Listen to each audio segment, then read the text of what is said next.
Hey guys, this is Andy. So glad that you can join me again. I know it's been a long time since I've uploaded a video, but I wanted to get right into it. I've moved from California to Texas, and I just wanted to talk about a few of the reasons that I personally moved because there's so much material already out there on why people are leaving California. Now, the first thing that I wanted to bring up was children. Most of you watching this, I imagine, probably have a couple young kids. Maybe you're planning to have some young kids, and you're wishing that you could find a good place for them to grow up. Here's why I believe that in California, it's not a good place for kids to grow up. Number one, a lot of the policies. As a Christian, when you look at a lot of the Democrat policies today, for example, that they allow children to choose their own gender, right? Or they promote transgenderism or they promote homosexuality. This is the kind of culture that your children are going to live in when they go to school. And you got to remember, especially for those of you who probably remember when you were junior high or high school, right? It wasn't cool to be with your parents. At some point, your friends were a lot cooler than your parents were. And so when your friends, when this whole culture within your junior high or your high school or whatever is promoting something or pushing a certain agenda, this is going to be very difficult. If I had a daughter and it was like California where they allow boys to go into girls' locker rooms because boys aren't actually boys and girls aren't actually girls, which is what a lot of the left will say today, I would not want my girl going to that school. She's not going to that school. I'm not sending her there. She's going to be homeschooled or I'm going to take her to a private school. This is the type of culture that I want my children not to be in. As you know, today, Christianity is kind of becoming more outlawed, right? In other words, you're not allowed to really teach it in public schools anymore. But Joe Biden last year, when he was campaigning for the presidency, and obviously he's our president today, he actually said that he would push Islam into the public schools. I wish we taught more in our schools about the Islamic faith. I wish we talked about all the great confessional faiths. It's one of the great confessional faiths. And what people don't realize, is one of my avocation is theology, don't realize is that we all come from the same root here in terms of our fundamental basic beliefs. Islam is an aberration and a false idol. And for that to be taught to my children, or even the possibility of it, I'm not going to take my children to that kind of school. Now, there's a lot of examples like this that I can give you that a lot of the Democrats do, a lot of the politicians do, the left-leaning progressive teachers, principals, etc., for you to be able to pick your own gender. Absolutely ridiculous. Homosexuality is indeed a sin. Islam is indeed a sin, and those people, all of them, will be judged by God. Now, I know a lot of Democrats, if you're watching this, you're probably saying, well, how do you know how God judges people, Andy? It's actually in the Bible, and I'm going to put it right here for you, okay? So read your Bibles if you're a Christian, learn what he wants, learn what is good, and learn what is wicked, and follow that. Follow righteousness, don't follow unrighteousness. Now, the second thing for children is crime, and this also goes for adults too, right? Nobody wants to live in a place where there's a lot of crime. Now, if you remember last year with all the Black Lives Matter movement and all that, that was primarily 99.99% was all Democrat, left, progressive pushing thing. And all those riots you see in LA County, remember LA County was closed down for a week, right? And they just let BLM and Antifa and all those people just burn down the whole city. With the tragic death of George Floyd, which he did not deserve, and it was a really, really sad thing. The whole world saw it. What happened? They wanted to defund the police, right? And this was all on the left. This is all the Democrats wanting to do this, right? And they're going to reap what they sow. But this has been going on for years. There's actually something called catch and release. And if you actually ask any one of your police officer friends, they'll tell you what it is. In essence, what they're doing is they're declassifying crimes as misdemeanors. So in other words, they're saying, this used to be a crime like heroin. This is illegal, but now we're just going to say it's not illegal and you don't have to go to jail for it. So what does that mean? That means there's just going to be more drug addicts out on the street. And this is the types of stuff, defunding the police. These are the types of things that a lot of the left-leaning progressive policies are. And this is not a place that I want to live, and it's not a place where I want my children to live either. Now, the last thing when it comes to crime and my children is the homeless problem. As you guys know, the homeless problem is all over LA. It's the biggest homeless population in the country. There's a lot of homeless people up in Santa Barbara. There's a lot of homeless people in anywhere where there's a lot of these left-leaning progressive policies. Why? Although they mean well, and I think a lot of them do mean well, they want to say something like, well, we want to provide for the poor. Doesn't Jesus say this? Right. But the Bible also says, if you're not willing to work, then you will not eat. And I'm going to have all the verses down here for you to say.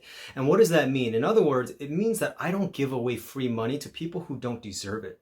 So I used to do a lot of ministries when I was in LA, a lot of ministries in Skid Row, right? Hollywood Boulevard, etc., right? So we would go there and we'd walk and we'd pray and we'd talk to people. And nearly every homeless person that I talked to, all of them didn't want to get out of homelessness. And I remember this one guy, he was about 31 years old. I think I was like 33 at the time. And we were talking and he's like, I was like, hey man, if you want, I can help you get out of this. He said, I don't want to get out of it.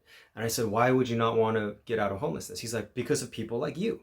And I was like, well, what do you mean? Because you guys give us free food. You give us free stuff, right? There's tents, there's water fountains. You know, if you go to LA today, right, you can't find a freeway underpass without tents. And there's so much crime in those areas. Drug addiction, rape, assault, battery. I mean, there's so much stuff going on in those areas. There's a reason why you don't go there, even if you're a Democrat. Now, another thing is money, right? You and I both know that a lot of people are leaving. A lot of big businesses have left if you keep up with that kind of thing, right? Of course, Tesla left, right? The big tech companies are leaving. Oracle is leaving. HP left. Toyota left.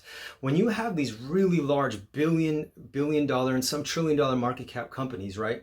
These guys leave. A lot of the jobs leave. A lot of the opportunities leave. And there's a trickle down effect to it. The other thing that I want to talk about is the cost of living to the standard of living, right? Now, taxes, there's no state tax, there's no state income tax here, right? So the only thing that you really have to worry about in Texas is the property tax, which is about 1 point higher than California.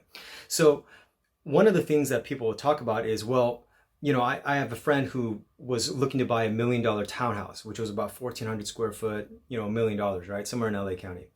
And in Texas, to me, I'm like, that would be insanity. If you wanted to buy $1 million something in Texas, you could actually get a mansion.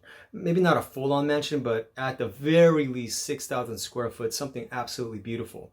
And if you're looking to spend, let's say, I don't know, let's make the math easy. You want to spend $500,000 on a home, right?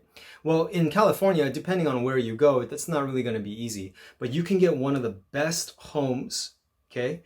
3, 4, 5,000 square foot home in a really good suburban area, low crime, top schools in the state, right? Top schools in Texas. And you can get that. If I was to say that I want to buy a home and you gave me 2 cities to choose from, and one of the cities, all the big money's leaving and people are not wanting to be there, and over here, all the big money is coming in and people want to be there, right?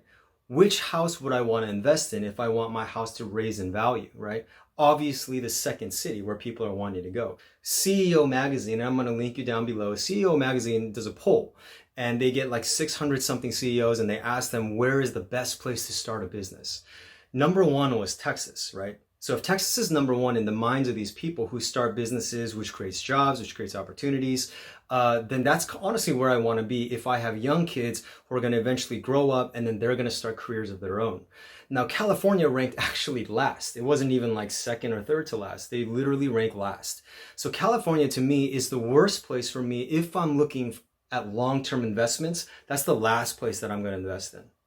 One thing that I was really shocked to see was the death of the neighborhood. And this is the last point I'm going to make. For children growing up like me, there was a neighborhood, right? We had neighborhood friends, right? I still remember them. Daniel, Eric, Adam, Alex, etc., Patrick. We would all hang out together, go ride our bikes, etc., go hang out at the lake when we were little kids. And that honestly died, right? Living in California. There really wasn't anything like that. And maybe there's places like that. And I'm not saying that there aren't. But for the most part, in general, that kind of died away, right? There was a sort of fear almost of strangers. And I don't really want strangers to come and knock on my door. But in Texas, where I am with Southern hospitality, I look around my neighborhood and I see all the kids playing with one another, going on bike rides, hanging out, being invited to the birthday party. And I was like, wow, this actually reminds me of the 80s and the 90s where I grew up. This reminds me of the time when there was actually a neighborhood and my parents didn't fear sending me to someone else's place, right? And I'm not saying for us to be unwise when we're treating our kids, but you guys know what I'm saying? There's a certain hospitality, there's a certain safety element that you get when you're living in places where people are generally safe.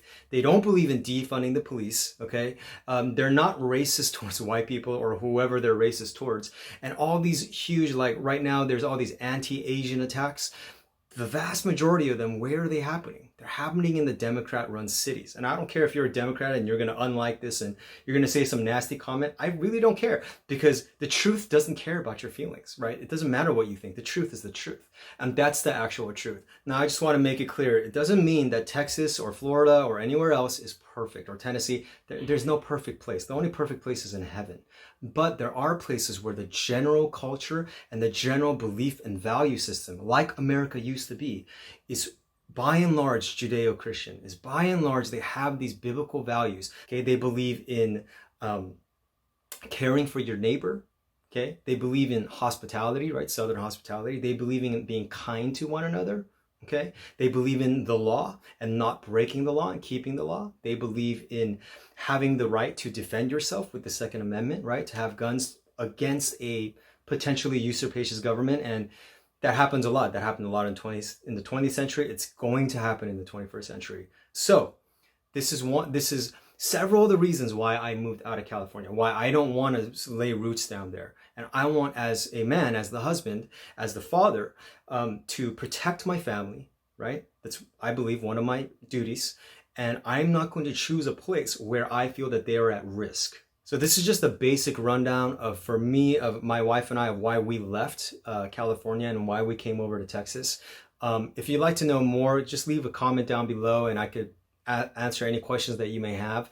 But, you know, I just genuinely believe that this is a much better place to start roots, to lay down your roots, and a long-term investment for myself and my family. So God bless you guys. I love you, and I'll see you in the next video.